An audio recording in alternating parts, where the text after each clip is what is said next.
আমাদেরকে যেইভাবে নামাজে লাগে, সমাজে লাগে, এইভাবে রোগীদের জন্য এই কোরআনুল কারীম একটি মেডিসিন, একটি ওষুধ।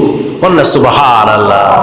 ওয়া নুনাজ্জিলু মিনাল কুরআনি মা হুয়া শিফাউন ওয়া রাহমাতুল লিল মুমিনিন।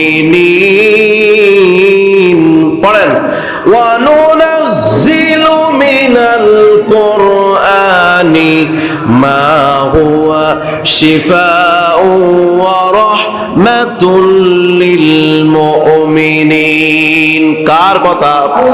আল্লাহ পাক বললেন, আমি এই কোরআন নাজিল করেছি, এই কোরআন দিয়ে মানুষের মুমিনদের শেফা হবে, আর এই কোরআন তার জন্য রহমত আর দয়া হয়ে যাবে।